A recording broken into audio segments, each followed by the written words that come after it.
hope you guys can hear me okay over the dryer, but I want to talk a little bit today about self-sabotage. And, I just read a post in one of the groups that I'm a member of that was from someone talking about that they have this desire to change, but every night they say to themselves, tomorrow's the day that I change. Tomorrow's the day that I'm not going to do these things anymore. I'm going to make healthy habits and I'm going to change. But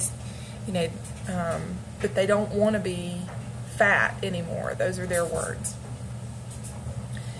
And I sat there and I thought, as I wanted to say something encouraging, that I had to look at my own transformation. Because although I have never struggled with having excessive weight, I have struggled with body image, and I think a lot of women can relate to that. I've always been thin. There have been times in my life where my weight, I've been at the top of a weight range for myself, and then there's been times where I've been at the bottom, but the consistency through all that has been that I have struggled with accepting myself where I am. And there were times when I really wanted to break away from old habits of self-sabotage. My struggle was bulimia, that I would think, I'm not going to do this anymore. I'm not going to go into this cycle of eat, and then throw it up. Or exercise to the point to where I wanted to get rid of all those calories. I would wake up and I would think, today's the day, and then I would get hit with something out of nowhere and it would all go down the toilet, literally. And I think that for anybody, regardless of what it is, because I think for anybody that is struggling to make positive changes, we all have kind of like this binge purge mentality. But what has to happen is, because when I look at myself, I know that those feelings come from part of myself feels like I'm not worth it, that I've always struggled with feeling like I don't fit in anywhere. I've struggled with feeling like I'm not part of this in crowd. In middle school and high school, I felt like, I just was always on the outskirts, that nobody really got me, that people thought that I was weird, and they may have, but to be fair, everybody was weird. But to sit there and think, I don't belong here. And even as an adult, I sometimes feel that way. As an adult, sometimes I struggle with, and this is going to sound crazy, but I'm just being totally honest here, paranoia that people are just being nice to me because that's what we're supposed to do as adults. That even friends at work, coworkers, that they don't really like me.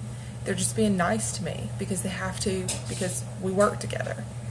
And I know that's crazy. There's a rational part of my brain that's telling me, Kelly, this is crazy. People do like you, and I think about all the positive qualities about myself. So it's a struggle, but I think a lot of people feel that way. And I don't think that I've done a lot of work on myself to get to a point where I can identify that that's how I feel. And so a lot of the times I think that when we launch into these habits of self-sabotage, where maybe we've eaten really well, we've stuck to our diet plan, and then we reach a point on the weekend where we just kind of lose it, and then it's like we're on that downhill run and we can't stop ourselves. And we know it while we're doing it, that this is not healthy, this is not good for us, but we can't stop ourselves. What we have to do is we have to identify, why do we feel like we're not worth it? Why do we feel like it's not worth it to focus on and put the energy into the good stuff, to eat the good food, to eat the food that we're supposed to do the exercise that we're supposed to do? And a lot of it stems from this feeling that we're not worth it and we're not good enough. So what I have done, and what I actively do whenever I have times like that where I start to launch back into that dark time, is I will have a little pro and con, not a con list, but a pro list, where I list all my good qualities and why I would want to be friends with me, and it's really hard to do that because we feel like we're being conceited and we're being arrogant, and nobody really likes an arrogant or conceited person. But that's not confident. That's called confidence. That's not called arrogance. This is also a recognition of what God created you to be. God doesn't make mistakes. God makes beautiful things. He makes absolutely beautiful things out of the dust. And so we have to take a beat and look inside of ourselves and really identify all those beautiful things that God created us to be. You are worth it. You have all these wonderful qualities. I mean, think about it. If you were talking to a friend and they were feeling the way that you're feeling, what are the things that you would say to them? And say those things to yourself. The mind is going to believe what we tell it to believe.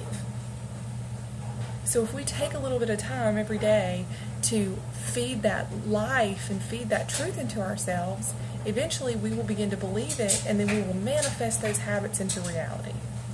So that's what I want you to do today. If you're struggling with staying on track, do some work. I know this sounds like hippy-dippy, it's all deep and ooh, do, but it's real. It's real, and you're valid for feeling the way that you're feeling, but not always are our feelings a true reality.